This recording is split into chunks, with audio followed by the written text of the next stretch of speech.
కర్నూలు జిల్లా Yemmiganur municipal council సమావేశం రసాభాసగా సాగింది.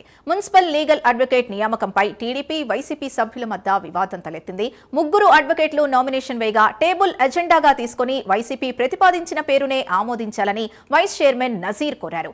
దీనికి విభేదించిన టీడీపీ, బీజేపీ సభ్యులు కోరలేదన్నారు. ఈ అంశం వాయిదా వేయాలని డిమాండ్ చేశారు. దీంతో వైస్ చైర్మన్ కు టీడీపీ, బీజేపీ సభ్యులకు మధ్య వాగ్వాదం చోటు చేసుకుంది. మున్సిపల్ చట్టం ప్రకారం తమకు 3వ వంతు మెజారిటీ ఉందని తీర్మానాన్ని ఆమోదించాలని వైస్ చైర్మన్ నజీర్ పట్టుబడ్డంతో చైర్మన్ డాక్టర్ రఘు ఆమోదించారు. చైర్మన్ నిర్ణయానికి నిరసనగా టీడీపీ, బీజేపీ సభ్యులు వాకౌట్ చేశారు.